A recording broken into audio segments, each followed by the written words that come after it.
All right, so thank you again to each of you who have joined today. Really excited about this discussion. But this morning, I would like to talk about the concept of expectations. And, we spend a lot of time in microdosing group talking about what the goals are with microdosing. And the largest overwhelming goal is to change the way that we think. But if we're going to change the way that we think, it's important to recognize why we think the way that we do. Where did these ideas come from? Where have these definitions come from? Because every thought is attached to a concrete concept that has come from somewhere.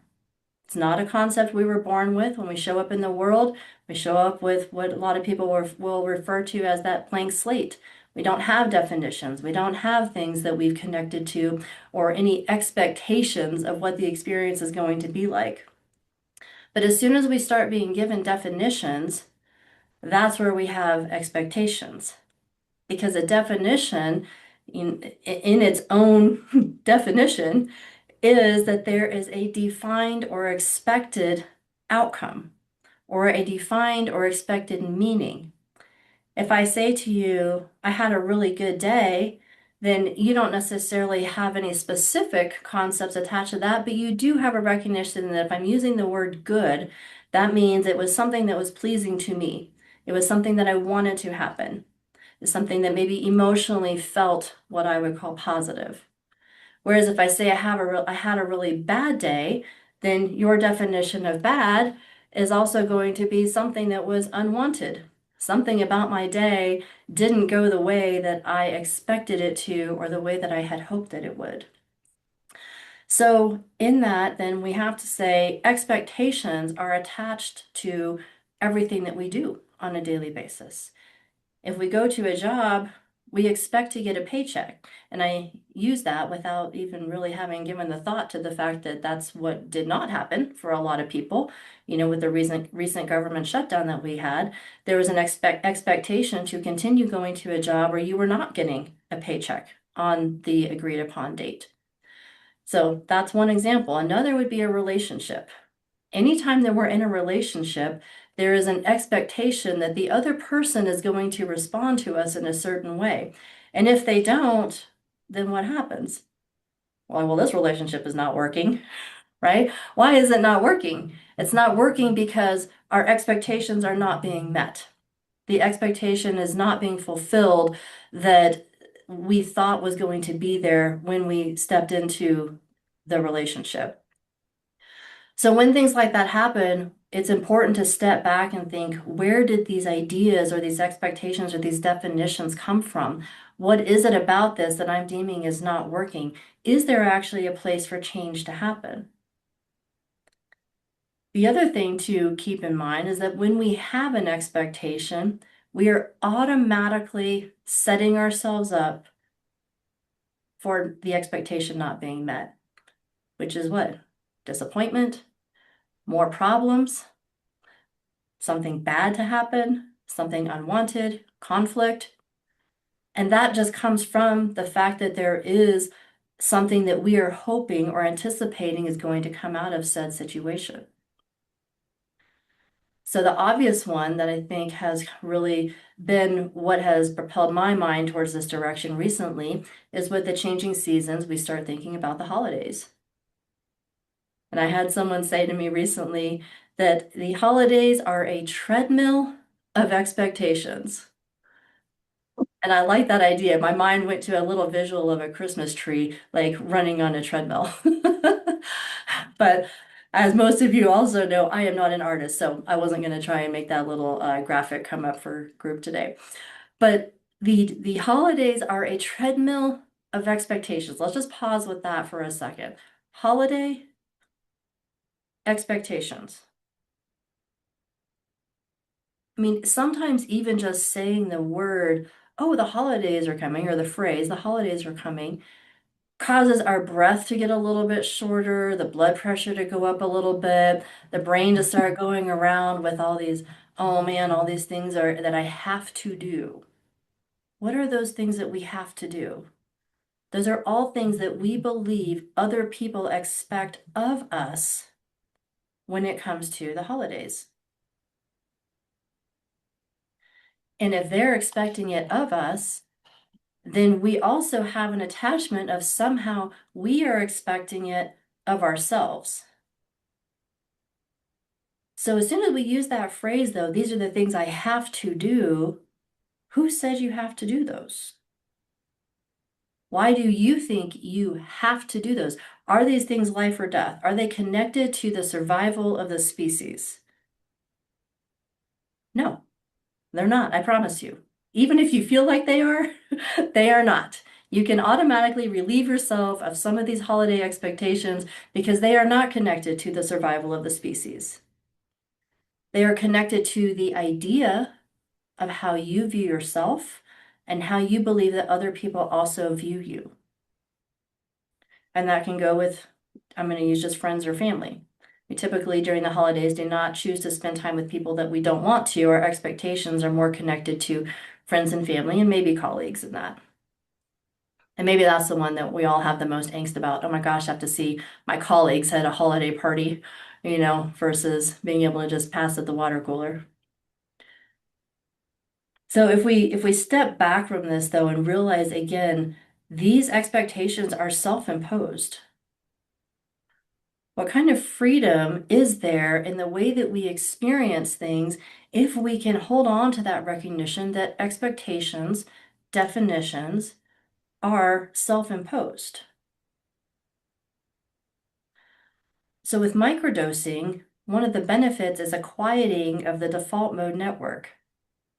That network that is our default way of thinking. It's always active in the background, but often we find that it starts to take over a lot of our executive functioning.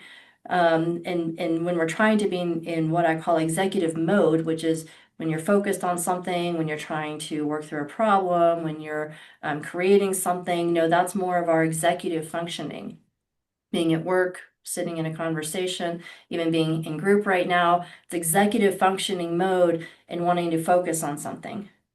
But default mode network is always running in the background, kind of like that TV that never shuts off, or the Pandora playlist that you always have going in the background. But when it becomes loud and we have a harder time keeping it in the background, that's where we get a lot of what we call anxiety, what we call ADD or ADHD, what we call stress, because this noise is pulling us away from what we want to be focused on. And for whatever reason, the noise is not usually saying, you are an awesome human. You can go and accomplish anything you want today. You own your outcomes. You are worth having relationships with. No, the messages tend to be, why did you do that thing? Why can't I get rid of the memory of this experience? Why would somebody say that to me? Why would they respond to me in that way? Why haven't I achieved A, B, C, or D? Why can't I seem to figure things out? Those are all self-sabotaging messages. If you want to go back to the last group, we talked about negative and positive thinking and kind of how we define those. But that negative thinking is always self-sabotaging. It's never propelling us forward to something that is more of a chosen goal or outcome that we want. It's holding us in a place of fear, and I'm going to use the word condemnation, of something that we have not done or should have done differently. I, can I say Go ahead, something? Kyle. Yeah, Hey, good morning. How are you? good. Good. So I've been reading this book called Psycho-Cybernetics. It's really old. It's by this guy Maxwell. It's like 1960s. He was a plastic surgeon originally, and then he became a psychologist. And I'm not gonna go really into the details of it, but one of the interesting things that I found is like I never really thought myself. You said something about like I'm not an artist, and I'm not either. And the concept of imagination, like I thought that in regards to the imagination, I like kind of lost mine, but really it's more prevalent than ever because I'm not, I don't want to say I'm imagining anxiety or I'm imagining a bad day or I'm imagining depression, right? whatever. But really I am. And and it was so interesting for me to like acknowledge that like consciously. And it was really interesting. You talked about like the default mode network and the active mode network. And one thing that like they say is, or that he's saying is like the body is like a machine. It's not like we are a machine, but we have a machine that like man operates. Mhm. And it's just really interesting, and it's put a lot in perspective for me in regards to like, if I'm waking up and I'm thinking I'm gonna have a bad day, I'm probably gonna have a bad day, right? Like if I'm thinking about these expectations in the holidays and all the stress that it brings, I'm probably gonna have a stressful day. Like if I'm thinking about all of this stuff, I'm imagining it already before it's happening. Like I'm already creating my own reality, and it's very easy to like talk to it like positive mindset and stuff like that. And but like I kind of consciously understood it for the first time in a little bit of clearness. Like if you if I'm able to like play out for 30 minutes a day, like vividly imagine in my consciousness like how tomorrow's gonna go, like wake up, have a good day, like vividly create these experiences. I'm able to like almost practice these experiences and go through it. Like the mind cannot tell the difference between reality and experience, right? Like there was a lot of studies done on like, you know, people that in hypnosis that if they, if the brain, if it thinks it's being poked with a hot cattle prod, neurologically, like the brain doesn't understand the difference between that happening and the thought of it happening.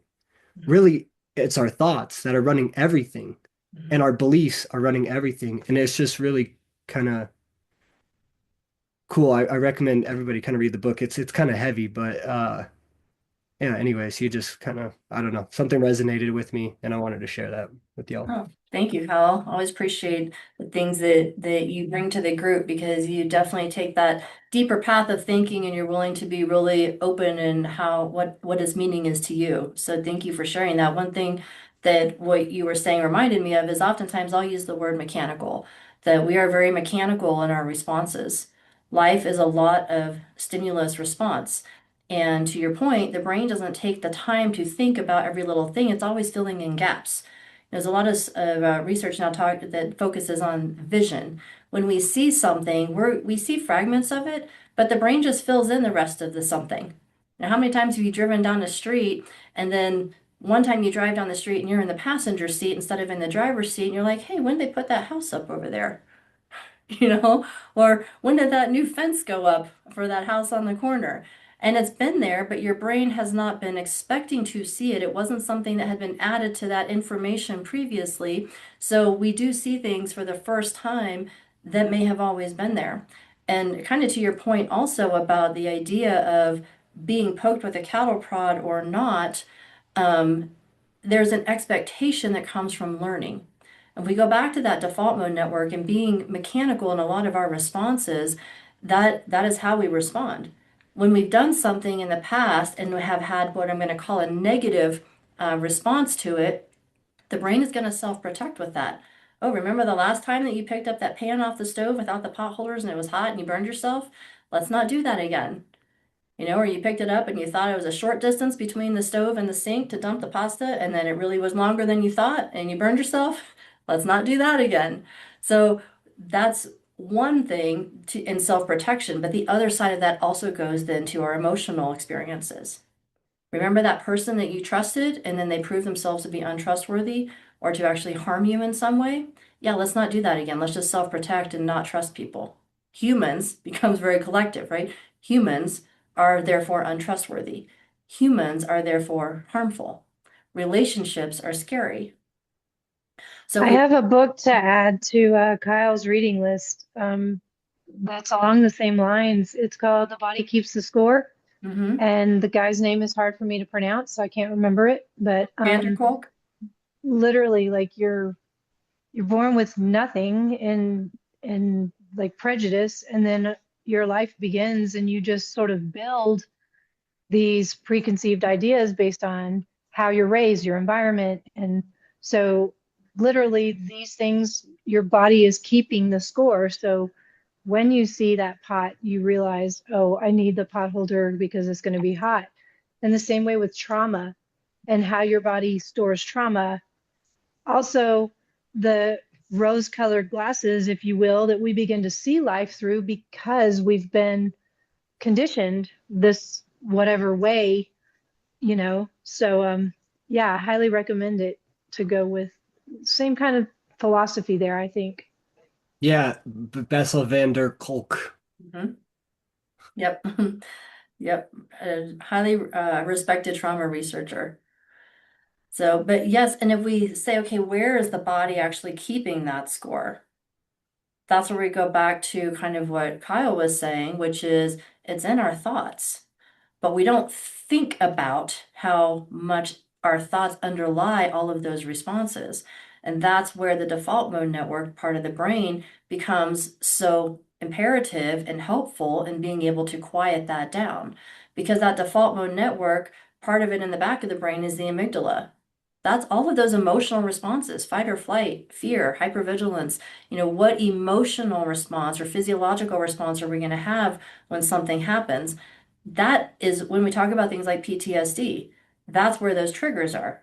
The trigger is not in the prefrontal cortex of this is what's happening right now. The trigger is in the amygdala, which is this happened. There's a memory coming from the hippocampus that has amygdala connection with it. There's a memory that has a feeling. And that feeling is the first thing to pop up. And when the feeling comes, then the prefrontal cortex is like, oh, I know what this is. We're going to self-protect in whatever way. We're going to self-protect by isolating, self-protect by lashing out, self-protect by hitting the ground, self-protect by hitting another person. Again, that would be kind of that outward response. So, and then after the moment passes and the emotion subsides, then we stop and we think, wow, what was that? Why did I do that? Why did I respond that way? Or we know exactly why we responded that way. But then the other question is, why do I keep doing that? How do I stop responding that way? That's not serving me in the way I want to show up in my life or allowing me to go forward. And that's generally when we recognize something. Yeah, John. Yeah, I would say that I'm kind of in a unique situation in the fact that my mom passed away, and a lot of our family dysfunction was actually centered around the holidays. I mean, I did have some happy holidays and that kind of thing, but my mom and my sister were not on speaking terms, and actually that started all the way back in 2015 when my mother and my sister got into a verbal argument. My sister left on Christmas Day. And so the thing is that now that my mother's not here, there's not this whole list of expectations, to follow and that kind of thing. But yeah, and also yeah, trust issues and that kind of thing. After my mom died, fortunately, I got my sister back. It wasn't that my sister and I weren't getting along. It's just kind of like the relationship between the two of them kind of drove a wedge between me and my sister. And so, but the thing is that yeah, there are things that are very tenuous. I'm working with an attorney, that was helping me try to handle my mother's trust, and he wasn't following through on the work. We finally got my mother's house up for sale, and the title company was trying to contact his office, and he wasn't returning their phone calls. And so I contacted his office and said to the secretary, I said, this is not acceptable. And so, I was able to talk to my sister, and I said, I'm going to go hire another attorney. I said, this is, I actually want to make sure that, when we put things down legally as to who gets what in terms of my mother's trust, that it's actually a legal document. I don't want it to be, just a verbal agreement between, a couple people. And so I actually take that duty seriously now because I'm the oldest member of the family now. My parents are gone. My mother's siblings are also gone. And so, the thing is that that's quite a burden to have to face. But I know what you're saying, and the fact that there have been times where I've been triggered by certain things where the psilocybin has made me think, okay, what's going on right now? I actually think I need to take a step back from what's happening right now. I actually need to look at, what am I comfortable with? What happened today that was good? And I'm actually the thing about the psilocybin, I will tell you, is it does amplify feelings that you have. So if you bring positive things into your life, the positive things will be amplified. If you bring negative things into your life, the same thing will happen. So you actually, it's like, you really have to plan your day. And so this morning I did not, I wasn't sleeping well. So I took a double dose of psilocybin because I knew that would actually help, calm any anxiety that I did have, which I didn't really have much. But it also helps me put my day into perspective as to, okay, what's really going on right now? What is it that I can do about it? And what is it that I don't have an answer for that I'll solve later? And so I Mhm. just want to say that. But yeah, it is kind of a unique situation when you have, new family members enter your family or family members leave your family, as in my case, it actually frees you up to do a lot of things you couldn't do before. And Mhm. so that's just what I have to say about Yeah, you're right. No, absolutely. And we recognize that a lot of those expectations were things that we thought somebody else was expecting, whether they verbally said it and made it very clear, hey, I'm expecting this of you, which moms especially tend to do during the holidays, right? Hey, I expect you to be here at this certain time and to show up in this type of outfit for these pictures and to act a certain way towards your siblings. Well, one thing I think, actually, I think it would be very wise is to look at, regular events or holidays or that kind of thing as like a software agreement. You agree to, no, seriously, there needs to be certain options. My sister and I, our birthdays are a day apart from each other, and we hadn't celebrated our birthdays in well over a decade. And again, it had to do with the fact that my mom and my sister weren't getting along. And so I broached the subject. I said, do you want to, exchange gifts? And she said, yeah, I'm fine with that. My sister said that she doesn't really observe Christmas anymore, and I'm okay with that. And so the thing is that we've had to, do you agree to this? Yes, I agree to this. Or do you not? Is this something you're not comfortable with? No, this is so that way people don't feel like they're up to their neck in obligations as to what they're supposed to be doing. So because one family member said so, you're right. Yeah. So I like your analogy of the software licensing agreement because that's all the yeah, fine you print agree we to the don't following read. terms and conditions, and Yeah. if you feel that you can't agree to this, then we won't do this particular thing. We may Yep. revisit it next year or something like that. Yeah, So, absolutely. Well, John, one of the things you had mentioned, and Kyle had touched on this as well, is that mindset that we have and how psilocybin can impact that. And so if we are defining something as a bad or a negative mindset, that's not something we want to avoid. It's uncomfortable, but just because it's uncomfortable doesn't mean it should be avoided. It means we need to unpack that, unlayer it, and figure out what's actually underneath that. Because just deciding I want to think different thoughts or I want to feel a different way doesn't actually deal with the underlying aspect of what is there. Then we're just covering it up. I don't want to feel like this, so I'm going to feel this way. And this is not a judgment on how other things have been worded earlier in this conversation. This is just let's go deeper. If we're talking about definitions, those definitions of what is good, what is bad, what do I want, what do I not want, those are personal. When we keep it connected to an expectation, though, and look at where did these ideas come from of what we want to avoid or what we want to do, recognizing that those ideas and those definitions have been given to us is really imperative because when we live our lives sitting in a place of meeting or achieving expectations, we miss the entirety of the moment we're in. We're too busy measuring rather than just sitting and being with somebody.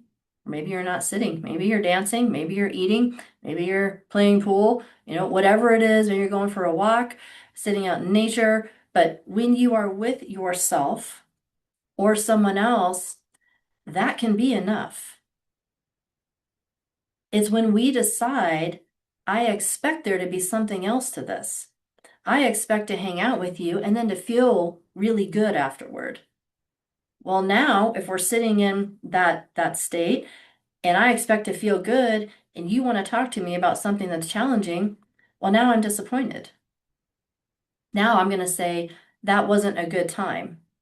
I didn't like that because it didn't meet the expectation I had set before ever entering that situation. But in that, A lot of I that missed revolves the around ego, entire. Charity, right? Like egocentric versus like, you're it's cool because like it's about your ego, right? Like once you let go of your ego, it it's a little bit better. And so, Kyle, yes. So to that point, define ego. Uh, I'm not. I don't know. I guess when you just look at like my ego is like a bunch of expectations, I guess. It's an idea, right? It's the idea of the self. That's it. It is an idea of me. And exactly to use your word, Kyle, it is an expectation of how I think I should be showing up. And we might use the phrase of how do I want to show up, but is that connected to a reflection of how people are treating me if I show up a certain way? So the idea of ego is not something tangible. We talk about egocentrism, we talk about ego dissolution with some larger dose mushroom things. We talk about dissociation from the self when we're talking ketamine experiences. So this whole concept though of ego is it is an idea of the self or self-importance. If we say somebody has a really high ego, what does that usually mean? In our society, we define that typically in a negative way. Oh, they think a lot of themselves. Meaning what? If we go under that, what do they think a lot of themselves? Then that means that they act in a way that is very self-serving, typically that does not take into consideration how that self-serving behavior might negatively impact people around them. And we can probably all think of somebody in our sphere that we would call, yep, they're really egocentric or selfish, or to use a really clinical term, lightly narcissistic. I can tell you right now that 100% of women who have come to me or our clinic for marital counseling or relationship counseling have defined their partner as narcissistic. Like, or it's just a guy. You know, men and women do have some different ways of thinking. But what do they mean in that narcissistic statement? Not that they would clinically define their partner as a clinical narcissist. There we go. I can say it. But whatever their partner is doing seems to be more important than how that behavior is impacting the other partner. So a lighter And, word for and that. everything that I've been reading is like joy and expectation. Like once you let go of yourself, right, those expectations, a lot of problems seem to subside. Like once you let go of these preconceived notions of how everything's supposed to be and all these expectations that are set and whatever, like, and just start to serve others. Now, I'm not saying don't take care of yourself, right? But Mhm. it's interesting, like concepts across decades are like, this book 70, 80 years ago, right? Versus a book that's written 10 years ago. All these concepts that I've read seem to be like the same, like, hey, let go of self, kind of help society and, let go of expectation, let go of ego, let go of all that bullshit. Yeah, the things that hold you back. So the idea of letting go is great.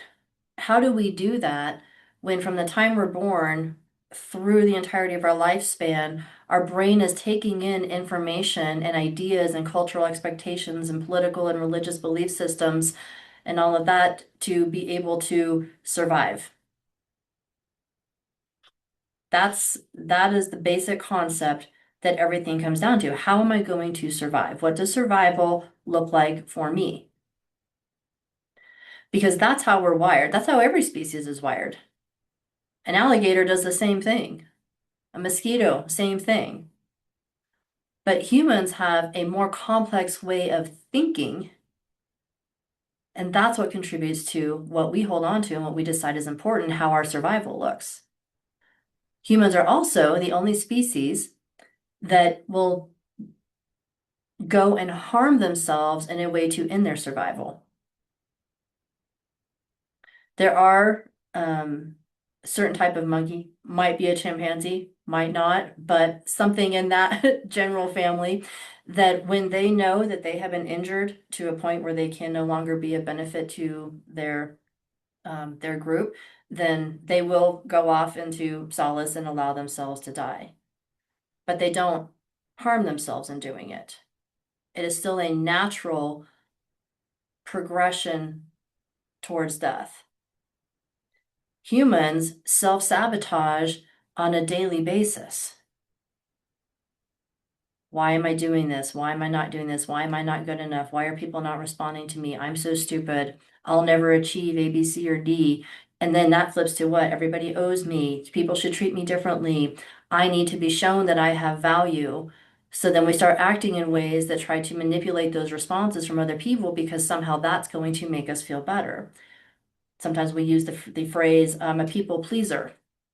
What does that actually mean? It means I need other people to validate that I'm okay, so I'm going to act in a way that does not take me into consideration at all, just elicits a response that I'm wanting from somebody else.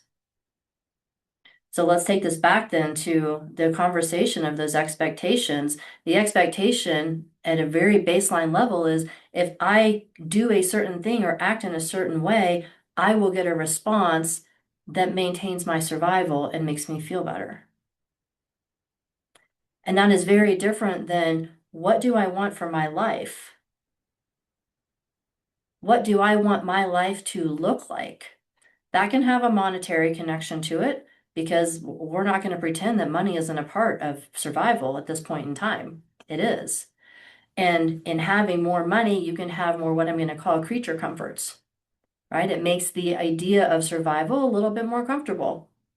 I can leave my air conditioning on all summer if I want to because I have enough money to pay for that. I can drive a certain kind of car if I want to that's more comfortable because I have enough money to pay for that. Or I have a place to live or food to eat. I can choose if I want to cook or eat out because that's more comfortable. Those are all things that come along and attach to having monetary funds of some sort. But what does it look like beyond that? What kind of relationships do you want to have? How do you want to show up on a daily basis? What do you want to experience in your experience on this planet? Because if all we're doing in our entirety of our existence on this planet is trying to get more, we are never satisfied. There is never enough.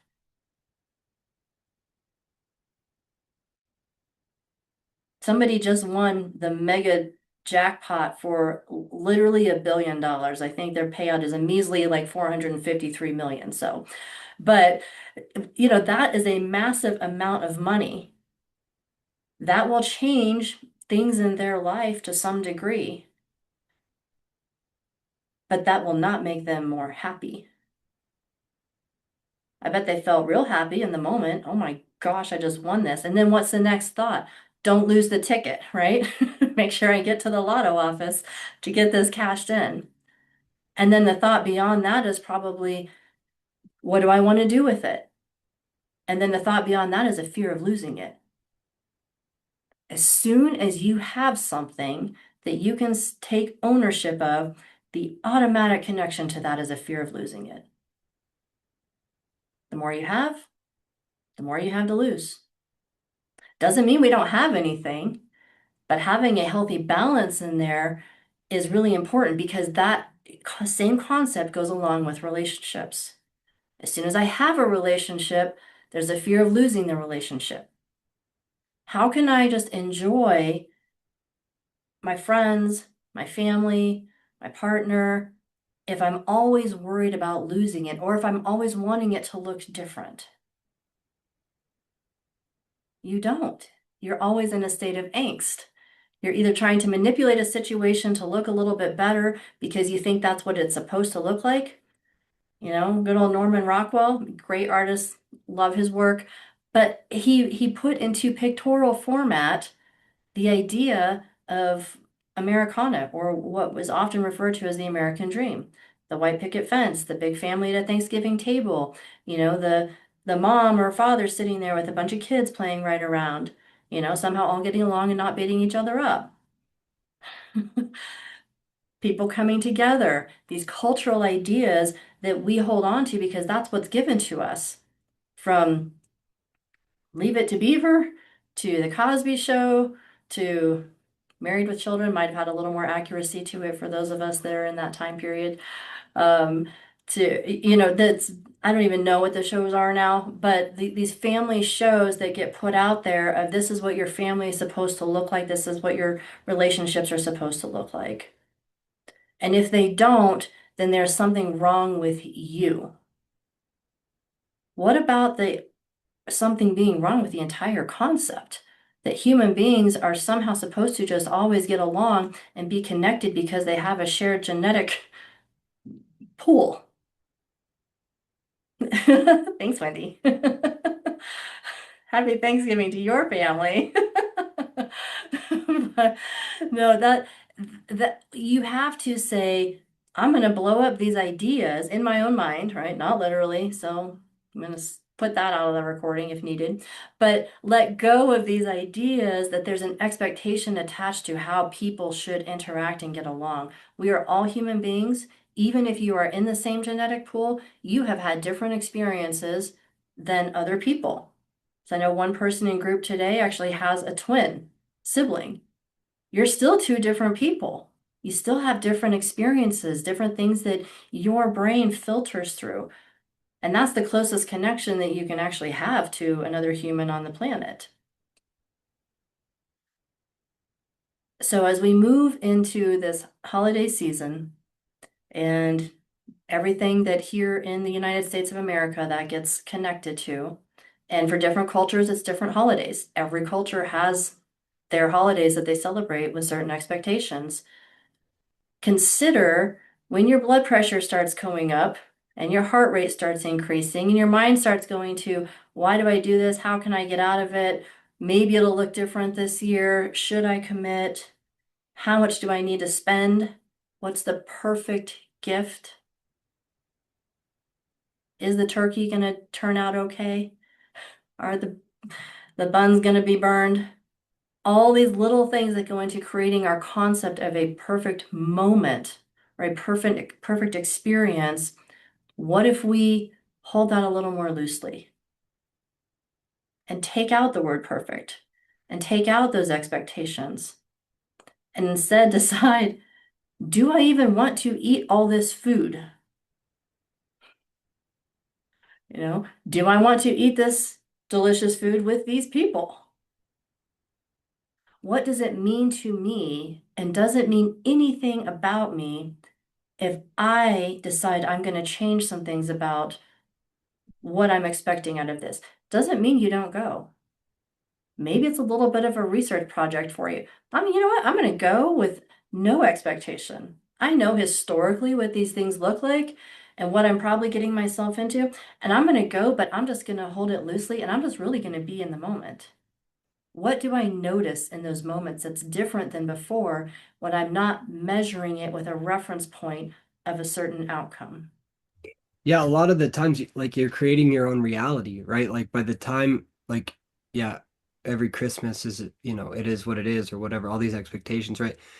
Like your brain creates your own reality. Like you live your own life, like flat out. And it's very easy to say that, but it's very hard to actually do that sometimes. But like if you're going with the false press pre-expectation, like you already are developing that anxiety on the way to the event. You're already looking for that thing to set you off subconsciously, right? Like, so by the time you get there, of course it's going to be bad because you're already telling yourself, you've already lived that experience before you've got there, right? So Mhm.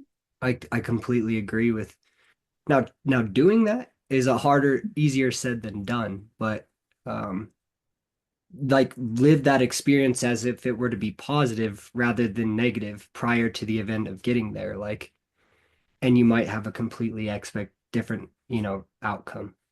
Yeah. Yeah, and that's exactly where psilocybin is helpful in quieting the default mode network.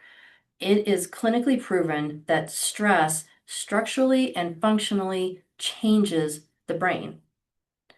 And it impacts two key areas: prefrontal cortex, executive functioning, right? Focus, creativity, being in the moment, forward planning, and the hippocampus, memory, and the emotions connected to memory, because that partners with the amygdala. So if stress structurally and functionally changes the brain, particularly in those two key areas, and psilocybin enhances those areas, it enhances the prefrontal cortex, stimulates it to operate in another way. And there's a lot of those 5-HT2A serotonin receptors in the hippocampus, so it also enhances the hippocampus and memory and the neuroplasticity, the ability to actually have new ways of thinking. And in addition, it's quieting that default mode network, all those preconceived ideas and things that we know and that rigid way of thinking and those thought loops we get stuck in. Then we have an opportunity for healing to legitimately happen in the brain. As that healing happens in the brain, it happens within us as well. Healing is no longer am I only having these self-sabotaging thoughts. No longer when something happens that feels like a direct threat to me, do I interpret it as a legitimate threat to me.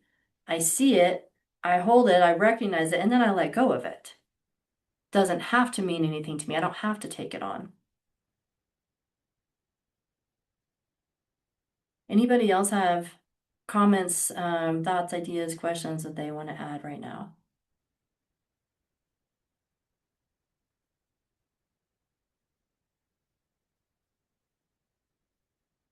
For those of I'll go. go. I just wanted to say thank you to all of you for being on here and sharing your experience. This is my first group, and I appreciate the insights that you're sharing, and want to echo a lot of the sentiments about how powerful our mind is and our nervous system. And I'm happy to be here today. So thank you for sharing and for being vulnerable and also being brave. And I appreciate you. Yeah. Thanks for that reminder. Good to have you. Glad you could join us today. Anybody else want to add anything? We have about 15 minutes or so left in group that they want to bring specifically into the discussion about microdosing and how using psilocybin microdosing has been helpful in shifting some of these ideas or thoughts for them, or any questions that you brought to group today specific to microdosing. I do have a question. So in regards to, I had a macro dosing experience, and John had mentioned something a couple weeks ago, and I know this is a micro dosing group, so my bad. But Oh, you're fine. the John had brought something up a couple weeks ago, like negative versus positive, and it really does amplify those. And for me, I had an experience that was negative on a macro level, and when I micro, I took it for a long time, but there's a period of, for me, I think I may maybe need to drop my dose a little bit or whatnot, but because I really do find benefit in the microdosing, but unfortunately, there's like the come on of like when you start to feel like an experience in a macro, and even at a micro level, my body, I don't know, just recognizes the psilocybin, even though it's not a macro level, it like kind of almost associates it with that negative event. Like I do get a ton of positiveness out of the microdosing, but I was just wondering, like, because it rewired the brain so hard to that negative experience, right? The DMN kind of just like rewired to that. So unfortunately, I'm just wondering, like, if anyone has experienced that, from like a macro level, and then like maybe taking it every day. Unfortunately, it's maybe not PTSD, but it's like my body gets that feeling, and then I like potentially might reference that negative event. So I was just wondering if anyone has experienced something similar to that, or guidance from anyone. I'm going to throw something in real quick, Kyle, and then John, I'll let you jump in. Anyone else who wants to add to that? So when we look at microdosing, oftentimes there can be what I'm going to call it, and what you're referencing, a physiological feeling that can happen, but we are using that in connection to how our perspective is shifting. So if you are taking a dose where you are actually feeling a physiological feeling first, then definitely drop your dose down. That is not where we want to sit when it comes to a microdose, and just conversations that you and I Even at like have. 100 milligrams, you think that Yes, drop it really? down. And that's exactly what I was going to say. It's not about what if I take less than 100, take 50, Yeah. take 25, microdose every other day, maybe at 50. But if you're having a physiological response to it and that's your first thing that you're noticing, then the dose is higher than where you want it to be for what I'm going to call a helpful microdose. The other thing that I want to reference, especially when it comes to these macro experiences, and I know we have another individual on this group today who, if he wants to jump in, is welcome to, that has some more expertise in the macro journeys. But that is something, if we call it negative, again, we have to define, why are we calling it negative? Negative means it's uncomfortable, but that discomfort doesn't mean that it's not something we should look at and something we should work through and go through with more intention and conscious understanding to really unpack. Your brain has brought up something for you that likely you've been trying to not focus on or not think about or cover up to some degree for an extended period of time. That's why it feels very uncomfortable for those concepts to come up. Now it's time to go underneath that and go through that in a different way so that you can move away from that definition of it being negative. It's not negative, it's happened, it's done, it's just an experience, it's just a thing. It's a red ball in the room. What are you going to do with that red ball, though, and how are you going to look at it differently? So I want to pass over to Dalton real quick because he unmuted, so I'm going to let him interject. And then, John, I know you still had something to say, but I'll come back to you. Dalton. Hi, thanks for having me on. This group seems awesome. I finally figured out the link. I hit something in December and it got me here. Glad you found it. Um, my name's Dalton Lane. I'm a facilitator here in Colorado Springs. I've done a lot of my own work for many years and take other people through macro and micro experiences. I'm actually doing a microdosing protocol right now, not through GYOT, but through another organization I work with in Costa Rica with some of them. Um, So two things really quick. This, we could talk about this for 10 hours, but going back to the ego, there's a lot of different ways to look at the ego. I think one of the easier ways is to think of it as maybe just conscious mind or the tool that we use to get through in the 3D world. It allows us to feed ourselves and brush our teeth, get to work on time. Um, and when you take a micro or macro, but when you take a macro dose, especially, we talk about ego dissolution and how we should get rid of our egos. And it can be frustrating because getting rid of your ego does feel nice, but then you're a blob. You're just a pile of human. We come back down into the earth after those experiences with a lot of material. And so if you think of the subconscious mind as kind of what we're dropping into and getting out of the ego, there's a term in I'll call it our industry, that there's no such thing as a bad trip. There's only difficult trips. And so when you say yes to a macro dose, you're essentially saying yes to a journey of some kind. And if what your body needs and the medicine agrees, you might take a nice stroll through a beautiful jungle and find yourself at a waterfall and enjoy its beauty for a couple hours, and that's what your soul is craving. It's not usually that. Usually people are saying yes to a hike up Everest and there's storms and you get disconnected from a partner you think at some point and you're on your own and it's extremely difficult. So I would say I would second what Charity said, that the unpleasant feelings coming up after a microdose, the micro, even if it's subperceptual, it still is medicine and it still is going to hit on those things that are kind of buried deep within us and kind of below the conscious mind that we don't normally have access to. So even if it is a sub-perceptual amount, even if you do drop your dosage, I would say you could still your body still could recognize whatever that feeling was that you had during the macro. And what that is, you basically dropped dynamite down into your subconscious so you could kind of clear space and remove really dense material. And now it's going to percolate to the surface. So you had also hit on earlier about the cyber uh, I've read the book by Maxwell. Um, that stuff wasn't privy to you before, and so now that it's starting to bubble up, I would maybe view your mindset, try to change the framing of it as to, oh, I dislodged some stuff within me that was potentially deep and dark and dense, and it's uncomfortable. But the medicine knows what to dislodge, and so Now that you've had that macro dose, the microdose is going to probably encourage you to go even deeper into it. And so maybe, so this is a perfect group for it, but you've dislodged a lot of stuff below the conscious mind, and it's going to be very uncomfortable because it's new and it's probably been repressed for some reason. So if you could kind of view it as more difficult and view your trip as maybe a hike up Everest instead of, oh no, I think I jacked myself up and now I feel awful when I take this medicine. That's just an invitation to dig into it and do some of that shadow work and ask, like, what is this? Why is this coming up for me? So the micro dosing protocol works wonderfully well on the back end of a macro dose. So I would be very curious with yourself, journal, dig in, go deep and see what it is your subconscious and your somatic body's wanting you to pay attention to. Righteous. Thank you. Thank you, Dalton. Appreciate that.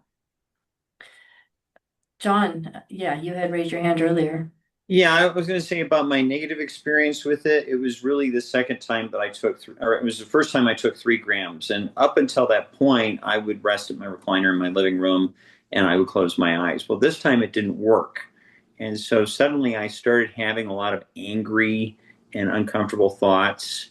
And I went up to my bedroom. There had to do, and I'm not going to go into huge detail, but there were like 2 separate events involving people in my lives that was like decades apart. And suddenly I realized I was having the same exact thoughts and feelings. I saw a pattern in it that I did not realize before. But I went upstairs to my bedroom and I said, okay, so what is this trying to tell me? Having all these angry and violent thoughts and feelings at the same time, was it trying to tell me? Well, I mean, it's really amplifying. It's going to be very important that I actually have some positive thoughts and feelings. And then I started seeing some insights in people about events that had just happened like a couple weeks or like a month before. It was like having kind of like emotional x-ray vision in certain ways I didn't see things before. And so, but I thought, okay, the next time I do this, I need to make sure that the thoughts I'm bringing in are positive. But it was an important insight into, yeah, I was like, wow, I didn't even realize that I was, having the same thoughts and feelings about 2 events that happened that were decades apart involving different people. And so, as far as the microdose goes, 2 weeks ago, I took a microdose, and this actually kind of reflected off the last macrodose I took. It was like taking a warm and relaxing bubble bath in my bedroom. I mean, I just soaked up all these positive thoughts. I mean, it echoed my last trip, my macrodose. So it was kind of like a mini trip that I went on. And yeah, it was very positive. And so, but that's not to say, Charity, I know that we need to avoid bad thoughts and feelings and that kind of thing. It's just, and then even that, when I was having the negative thoughts and feelings, I noticed patterns and things that I had never seen before. I was like, oh, wow, I didn't notice that. And so, yeah, anyway.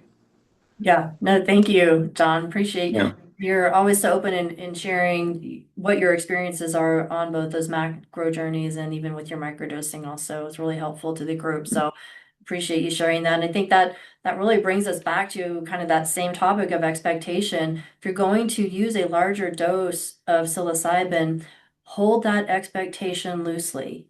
You don't know where your brain is going Mhm. to go. Dalton, thanks for being here. Appreciate it. You don't know where your brain is going to go with that. So give permission to yourself to just go along with it and not label it and not define it while you're in it.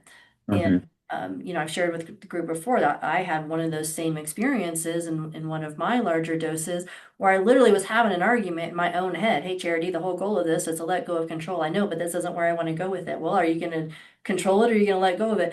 So, and so that idea, kind of like Kyle had mentioned before, the idea of letting go is great. The reality of it can be much more challenging. So particularly if you're going to step into a larger dose of psilocybin, step into it with a willingness to just go where the journey takes you and let it be whatever it's going to be. Because I've also decided before to do a larger dose and literally nothing happened. I just had to go, well, guess my brain isn't going to want to do this at this point in time. So for me, it was like, great, I'll work on marketing materials because I have a little more creativity, so jump into something that I can work on that's more of a project. But again, each of you are the experts on yourselves.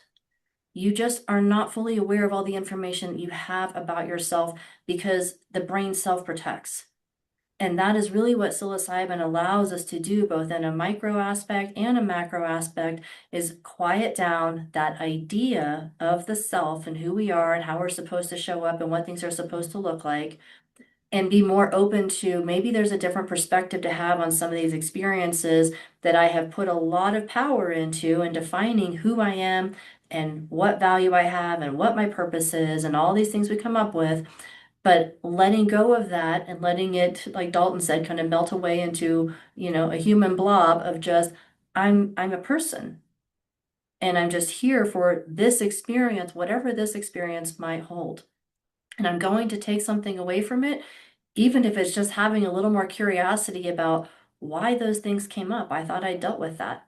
I thought that wasn't something that it was impacting me anymore. I thought I had forgotten about it or it didn't mean anything. Why is it then that when my busy brain quiets down, this is what's coming up? Where else might I need to be having some renewed awareness in that and deciding, okay, there's a little bit that's kind of hanging on by a thread in there, and I need to figure out what I'm going to do with it and, what maybe it's impacting also.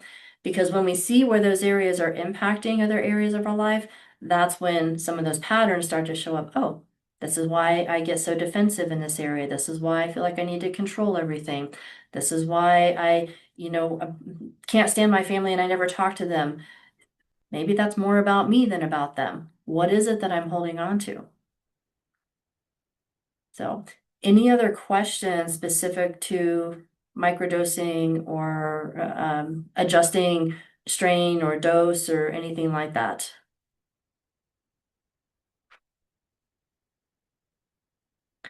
All right, well, I had no expectation for group today except to talk about expectations, and this has been a really fun, engaging conversation. So I'm going to go ahead and stop the recording, and then for those of you that want to stay on, you are welcome to. For those of you listening to the recording, if you'd like to participate in group in person, jump on our website, growyourownthoughts.org, and the calendar is on there with dates, times, and Zoom links.